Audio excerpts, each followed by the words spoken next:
It is Taylor Bridges here, back with another review of, I'm actually doing Life After Lockup season 4, episode 49 and episode 50.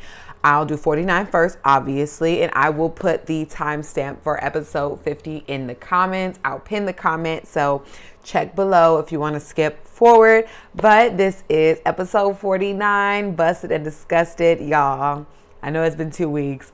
Life gets to life, and I'm back. I'm here. I'm excited. I'm pumped. I'm well rested. I'm just in the space to do what I gotta do. Okay. I haven't watched anyone else's review.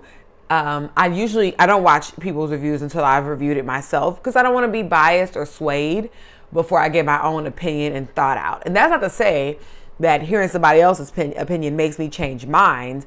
I just like to get my own thought out raw. You know what I mean? Like, just raw with my own, like, with no filter. And then once I hear other people's, I'm like, you know what? I actually think of it differently when you say that or when you say this. I actually like it that way. But when I give my commentary to you all, I prefer it to be just raw, off the cuff, the way I really, really feel. So as I'm catching up, I'm excited to be able to go back and watch everybody's reviews and see what everyone else is saying about all of the foolishness that is Life After Lockup, okay? Because it's a mess. Derek and Monique, y'all, they were definitely entertaining. But it's Team Derek all the way over here, okay? Monique and her family were dead wrong. Just know that that's where I ultimately stand. Monique's godmother and sister are the ones who are knocking at the door. So Monique has all of her people there. Okay, poor Derek. Why is it okay for them to stage an intervention for Derek, chastising him for answers? Monique is who they need to be hosting an intervention for. That's y'all's people. And your people, aka Monique, chose this man through all of his mess ups. Monique needs the help and the awakening and the stern talking to. Like, ladies, could you imagine your man's male family members chastising you, yelling at you for something you did in your relationship with the consenting adult? Excuse me? Derek has done plenty of wrong. I am not discounting that. But he is a grown man, and he is none of these women's son, nephew, little cousin, brother, or man. And the way they were so comfortable ganging up on him lets me know that none, or at least the majority of them, don't have men of their own. Because I wouldn't dare allow my family or friends to speak to my significant other that way, and vice versa. It's disrespectful and it's entitled. And Monique is just sitting there eating it all up, loving it, because she doesn't have the courage to stand up for herself and do anything about it. Monique is a clown in this moment. And Derek is absolutely right. Him and Monique have gotten past his mistakes, so it's not for the family to bring it up still. And they ask, how is Monique past his mistake if she's still calling them about it? And once again, I'm Team Derek. Ask Monique why she's still calling y'all about it if her and Derek have moved on for it. That's Monique's problem. And it's because Monique is messy and she loves the drama. So of course, she wants to rile her family up about her man, knowing doggone well she is just going to stay with him. It's a form of control. Monique knows her family is going to react strongly on her behalf, and she's hoping that reaction intimidates or scares Derek into acting right. I see exactly who Monique is. Her family is out of line. Derek's phone pings. The entire room goes silent. Why are y'all so thirsty? Leave this man's phone alerts alone. Like, think about it. In a setting with your family, like, if my phone brings off, since when does the whole family turn their attention to what I got going on in my phone? Excuse you? That's weird. You're bored. You are bored. It was really sad to watch our beautiful black women be so miserable, antagonistic, so violent. They encouraged Monique to act foolishly. And it was ignorant. Let a group of men encourage their homeboy to run upstairs and snatch his girlfriend's phone out of her hand. Let me see it. And let me see how y'all react. Then let me see that group of men follow the girlfriend around the house using intimidation tactics to pry her phone out of her hand. I really felt for Derek. I really did. I saw nothing funny about it. It was humiliating. Monique and her family showed ghetto girl behavior. They're holding Derek back so Monique can go in the restroom with Derek's phone. Monique, you're a clown. Especially since we all know that y'all been engaged since February, you and Derek. Older black women chasing a man around the house for his phone is ridiculous. Derek has been talking to the waitress that was doing too much the night prior at the club.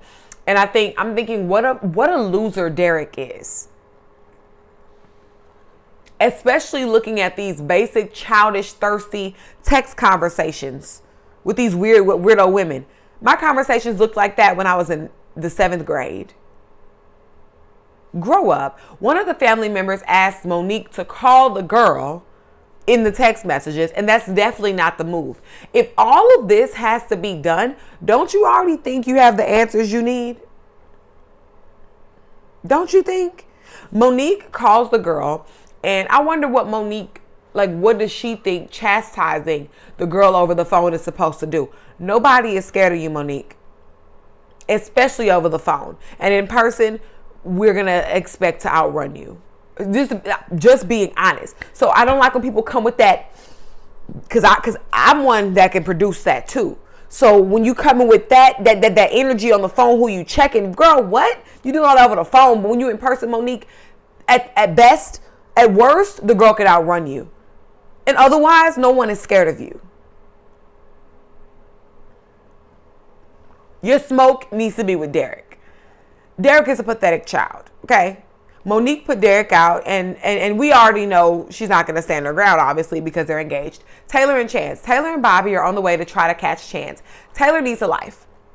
Earlier that day, Taylor just told Bobby she hadn't gone out in a while. You got a whole babysitter for the night to run after Chance?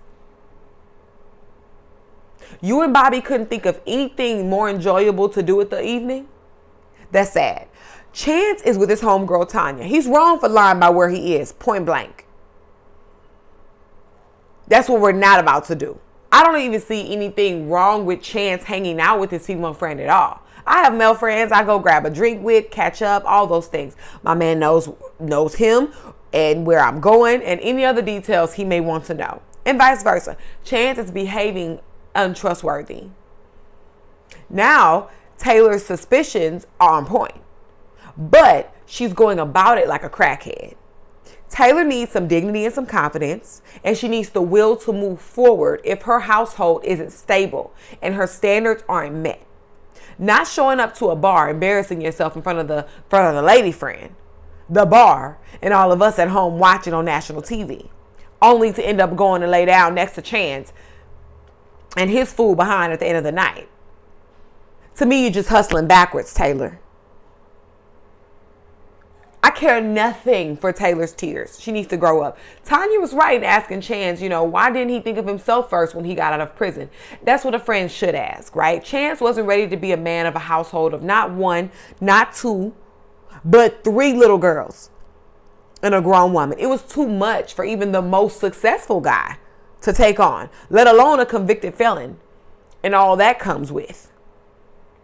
I'd be pissed if I was out having a drink with my homeboy and one of his chicks comes in with all this drama. I would be livid and embarrassed. This is not what I came for. This is not what Tanya came for. I wouldn't even want to be seen amid that sort of commotion. You know what I mean? That was so ghetto of Taylor and Bobby.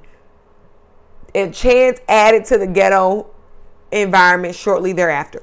Immediately, Taylor breaks down crying. Essentially, she's trying to have this argument in the middle of a bar while Tanya is sitting right there. What did you come to accomplish, Taylor? Because the crying stuff is annoying. And that's all that Taylor does. Cry, cry, cry. She never takes any action. Why did you drive all the way up there just to cry to Chance and then walk away? Then when Tanya offers her a seat to talk to her man, she doesn't want to sit. But then she's just standing there crying. Chance is drunk and belligerent. And I'm thinking, how can Chance even afford to buy all these rounds of doubles? With whose money? When the light bill is past due. I do get why Taylor, didn't like Tanya touching Chance. I see Tanya was trying to, help him and calm him down as well. And, and Taylor, another woman wouldn't have to soothe and coddle your man if you knew how to do yourself. Bobby has the nerve to say that Chance is making a fool of himself. Sis, you and Taylor are in the same boat right with Chance. Y'all vibrate the same energy. Taylor says she doesn't even want to be there, but there she is. Taylor says she doesn't want to be there, but there she happens to be. Y'all are really worried about the wrong thing when it comes to Tanya. Tanya was just trying to help Chance's fool behind. Now the production crew is trying to keep Chance from driving because he's being reckless. But I'm thinking Bobby and Taylor started this. Taylor hasn't gotten enough of living in chaos, apparently. She made just as much of a fool of herself as Chance did. Then Bobby says she'll move in with Taylor and be there for her. Yes, because you don't have anything or anyone of your own. And that's because misery loves company. That's exactly why, because when Bobby had her own things, her own man and own things, she skipped town really quickly. Aris and Cameron. Was that Aris' song playing in their first scene? It had a nice little bop to it, and it sounded like Cameron and his style. Aris' dad is coming over. He already feels a way about them being married, but now he's about to find out that Aris is pregnant. Aris needs to not wear that wig if the scalp is going to be yellow like that. Aris' natural hair is beautiful. From my opinion, as a natural, if you are going to wear protective styles, weaves, and wigs, why downgrade from what your natural hair looks like? You better off just wearing your real hair than going to downgrade and you look crazy and cheap. Aris' dad was also incarcerated, so Cameron wanted consideration and understanding since the dad had once been in his position. Cameron does quickly apologize to the dad for moving rather quickly with the engagement and marriage and stuff, which I can appreciate. The gentlemen are now left alone to talk. Cameron and Aris' dad. Cameron explains to the dad why he thought it was the best decision to get married and live as a family. The whole doing the right thing and this, that, and the third. Fine. Aris, her dad, and Lena, who's Aris' daughter, go for ice cream. Lena admits that Cameron does treat them well. He treats them like queens, and he takes really good care of them. And I do believe Lena. She's articulate, and she's shown to be very capable of being honest about her opinion. So I believe it, and I'm very pleased to hear that Cameron has been treating Lena and Aris as such. Aris tells her dad that she's pregnant. The dad isn't feeling it, and neither am I. But what can you do? The baby is baking. Cameron is telling Aris to make amends with his sisters once they come and visit the way he did with her dad. Aris reiterates that she was sick. But Cameron told his sisters that Aris simply didn't want to come. But they say that men are messier than women. You see it clearly on this show because that was messy, Cameron. Sarah and Sean, I'm sick of Sarah. I really am. She's starting to irk me every time I see her. She's just really starting to annoy me. She brought her daughter Abby to meet Anthony so they can reveal that he's her dad. I cringed at how Sarah and Anthony think it's cute for Anthony, who's a grown man, to cross boundaries with Abby. Why is he drinking off of her milk? She still doesn't know that you're her dad.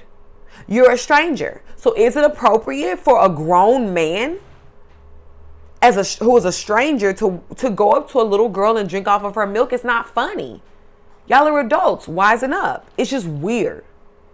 And I think they should totally understand how these gestures and these hangout sessions can be very confusing and harmful. But Abby is a real cutie. She looks just like Sarah. Anthony tells Abby that he's her dad, and Abby just bursts out laughing, then she cries. I'm not sure how to interpret her emotions. I think she was confused and she was shocked, and she was also happy.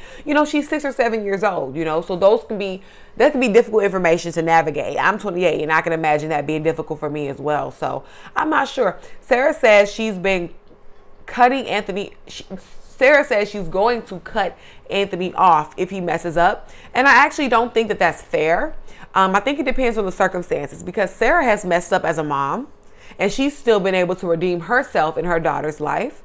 And I think that if you're going to go ahead and introduce Abby to her father, who's Anthony, that I think that shouldn't be a one and done. No one should have to abide by that. I don't think that's realistic. Amber and Puppy. Puppy is unpacking at Queen's place, and she's telling her about what went down at Amber's house. TC and Amber had that nasty argument about Amber's drinking and about the loss of the child. I stand by two thoughts. One, Amber has a drinking problem. And Amber's drinking problem escalated once she decided to terminate her pregnancy. Amber was depressed and alone and sad.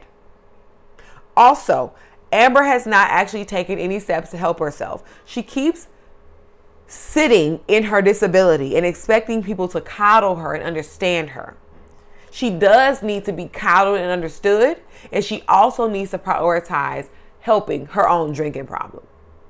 Amber goes out on the porch. She's talking to her mom. The mom says that TC wasn't there for Amber during the pregnancy, and we definitely saw that. Puppy says she's not ready to get to work, and I'm thinking you need to grow up. It's not a flex to have $250,000 worth of shoes when you can't even put a roof over your own head, or pay a couple $100s to sleep under someone else's roof as a 30-something-year-old woman. It's not cute. Amber walks in the house and it looks trash. She says that there's just no resolve in their arguments. Amber doesn't feel appreciated by TC. They show a montage of TC and Amber, and TC was shown being dismissive and unaffectionate. I'm aware that we don't have context to what they said or did before the moment showing TC being this way. But we can go off what has been described, and what Amber has described. Some of the things he said it's insane. The things Amber said, he said, were horrendous and disgusting. And I'm glad Amber packed her stuff up to leave. And I'm glad she had several people to help her. And they pulled up deep too. And I hope Amber doesn't take these people for granted moving forward, because they are some real friends who really, truly care for her. And a lot of people don't have that kind of support. Brittany and Marcelino. Marcelino is reminiscing on his time with Brittany. It was nice to see, with the kids over all these years. And I was glad to see Marcelino be reminded of what he has with Brittany, and what their love represents, and how far they've come and how they've helped each other. Brittany is exceptional. She really is. To grow the way she has, her motherhood, her partnership, in marriage, how she shows up for her family, all while she's healing and growing into her own. Because Brittany is young. She's 32 years old. Brittany got her act together and has really gotten back on track, and I commend her for that. The fact that her and Marcelino are boring on this show is a good thing. This show is about chaotic entertainment, and I don't know if Brittany needs that for her life, okay? But that is the end of episode 49. I'm going to make a note of the timestamp so I can state it in the comments. All right, and now we move to episode 50, titled I Do, I Don't. Love After Lockup, season 4, episode 50, I Do, I Don't. Lindsay and Blaine. Blaine is second guessing if Lindsay is who he needs to be with because of the way she speaks to him when angry. How she throws stuff in his face, and how, all these threats that she makes to him. And I'm glad he's seeing this and he's thinking this way, because he's absolutely right. Lindsay can't continue being a wrecking ball to everyone in her life who's trying to help her greasy behind. She calls Blaine back over to the crib just to belittle him some more. And she's impossible. Now she's upset that Blaine has to pay for his legal woes with his money. But then if that caused him to get back in prison, she'd throw a fit about that too. She had Deontay at one point that would have sold him and his mother's kidney to support Lindsay, but that wasn't enough. Lindsay doesn't know what she wants. She's chaotic and she's confused. And instead of taking time alone to get herself in a great space, she partners with someone who is equally as downtrodden for the time being to elevate her. Then when she's gotten what she needs, she starts complaining and looking for the next man to mate with. Lindsay is pushing Blaine away. If she loses this man, she will heavily regret it. No one has come this far with her but Blaine. Lindsay is just used to men doing everything for her. Now that she's having to operate in a partnership and make up in the areas where Blaine lacks temporarily until he gets back on his feet, she's uncomfortable. Well, welcome to a real relationship, boo. Amber and Puppy. While Amber is moving her stuff out, TC comes back home. He's acting, all nonchalant and like he's bored of the conversation. All of a sudden he has amnesia about what he said. I totally believe Amber. Amber should let TC have the truck and call it a day. Just leave him be if that's how he wants to act. Because I hate people like that. People can say the rudest, most vile things all the time. But when someone has an emotional reaction, they're made out to be crazy or to be the one to have an issue. And I can't stand that. Words hurt. Amber was who she was when TC met her. Her drinking was what it was when they met and when he impregnated her. So miss me with trying to throw her drinking in her face now. TC, you mean to tell me you can't just apologize for the comments you made about the baby? As a dad yourself, you can't just apologize for that part at least? I wish they would have had this emotional conversation sooner. They were never going to work out with this level and style of communication to begin with. It was always going to be this merry-go-round. So it is good that it's eventually ending. Sarah and Sean, that little baby is too precious. She looks just like Sarah. She's so cute. Sean doesn't want to see Sarah's mom because she was a part of the scheme that Todd set up to come to us with the BS. Okay. She's just doing what mothers do for their children, but I also don't blame Sean. I wouldn't fool with the mother either because that's fake from his point of view. But Sean would do the same for one of his children. So you get over it at this point, right? I like the mom and Sean going back and forth because they're pretty much closer to each other's age. The mama was eating Sean up. She was eating him up. I really chuckled a little bit. Poor Sean. He is a big baby though, but he means well. Poor thing. Mentally, Sean is somewhere in the 20s for sure. Sarah has gotten her boobs done. She's attracted to Sean all of a sudden, being supportive and helpful to her, not only during her breast surgery, but in life, period. So I'm glad, she's seeing the light and she's feeling reconnected to her marriage again. Taylor and Chance. I'm telling you, Taylor and Chance can sure bring the drama to reality TV. Okay. Them, as well as Derek and Monique, have been carrying this season on their back. Taylor and Chance know how to put on a circus act for our entertainment.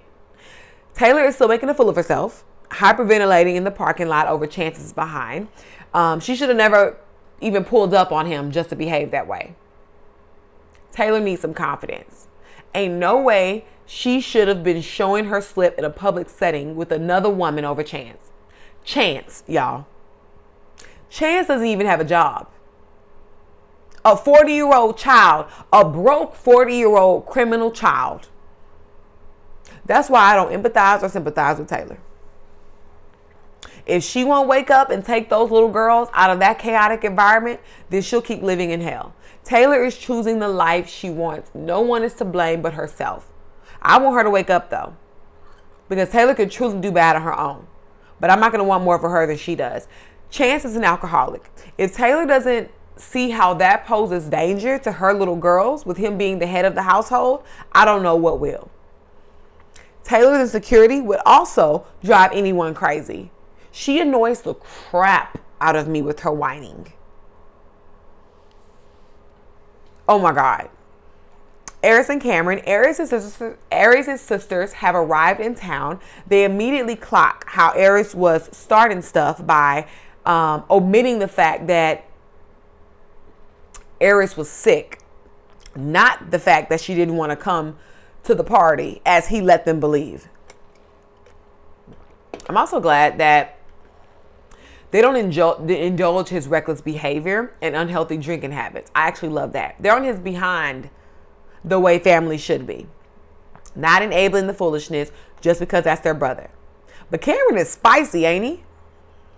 But the back and forth with his sisters was the same kind that I have with my siblings. It's turned. But Cameron is hearing everything that they're saying. Trust and believe. he's just a little know-it-all. But when he bumps his head, his sisters are who he is going to run to for help and guidance. Then he's already yelling at them like he's already drunk. And then Cameron and Steph are spitting images of each other. But Cameron was so annoying. Oh my God. I was like, oh my God, he is such a little brother. He's so annoying.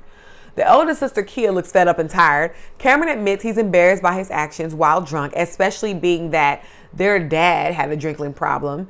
And he needs to rein it in, being that he does have a new child and family to care for. Eris, Lena, and Eris' dad arrived to link up with Cameron and his sisters. Both Eris and Cameron have such amazing family support. So I do believe they'll be just fine. I'm glad the sisters put on Front Street in front of everybody how Cameron threw Eris under the bus. I would have done the same if that were my little brother. Don't have me out here fake beefing with your wife over nothing, over your lies, okay? He finally believes the new baby is coming. I mean, he finally reveals the new baby is coming. Everyone is generally excited. I was happy to see that. I love family. There's just nothing like it, you know? And Cameron and Eris better not take it for granted. People would give up anything to have family members like Eris' daughter and dad and Cameron's sister. So God bless them. It was just such a beautiful moment. Outside of Cameron trying to get a little attitude with the waitress, like, calm down. That's that short dude syndrome. Monique and Derek. Derek was kicked out the night prior, so he had to spend the $500 from Big Ma on a hotel room. The way Derek can't control or help himself when it comes to other women is actually pathetic and very low vibrational. Like, think about it. How can you trust a man to lead you, a household, a relationship, if you can't even maintain control over your penis? Like, one body part. If you're valuable, why would you want to spread yourself and give access to all these different women who are of no value in return to you? That's why Monique and him can't stay away from each other. They vibrate low together. What man of value allows for all these young booty girls and ghetto girls to have all this access to him? What man of value? What man of value would allow a man to what woman of value would allow a man to admittedly be with at least 10 women while they're in a relationship and he can now come back and lay up with her? What woman of value allows a man to make a fool of her on national TV for a couple grand? They deserve each other. Monique pulls up. Derek is a con man. As a woman, if you have to ask your man to stop sleeping with his phone in his boxers, you need to exit stage left expeditiously. My man won't even let me sleep with my phone under my pillow. I wake up at 4:45 every morning, so I like my phone close so I can be sure to hear it. But my man talks about like something like radiation or whatever the phone generates, how it can be harmful. So for Derek to let a phone near his testicles overnight says a lot. He's willing to forego a testicle to avoid Monique getting access to his phone. Derek stresses Monique all the way out. Monique was never about to get on that ice rink. I literally could have told Derek that before she pulled up. While on ice, he drops to his knee, asks Monique to marry him. I'm thinking it's dumb, it's toxic, and it's ghetto. Because why would y'all get married after y'all just argued the night prior about all these women being in your phone? But of course, Monique says yes. She has nothing better to do. This is all she wanted for some strange reason. Anytime you go into a conversation set on ending it and then you end up engaged, there's a whole bunch of red flags. It means y'all brushed stuff under the rug quickly enough to validate y'all's present commitment to one another. But best believe the other shoe will drop. And when it does, having a ring on your finger will not make the issue any lighter or easier to deal with.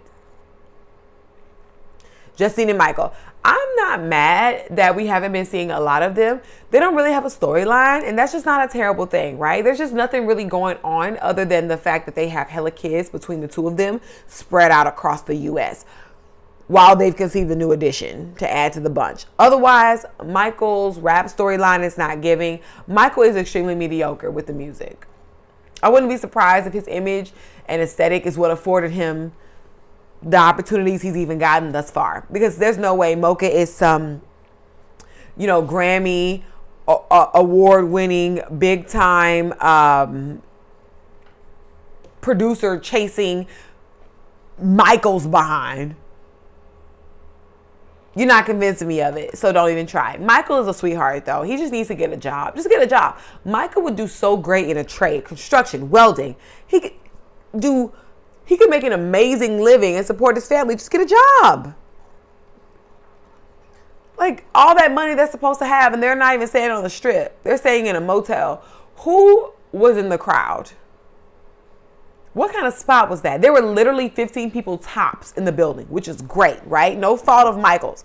This actually reflects on Mocha. Mocha's doing all this extra stuff to try to get Michael to denounce his wife and kids to perform in front of, what, 15 people? Cut it out. Michael proposes to Justine, and I thought that it was pretty awkward.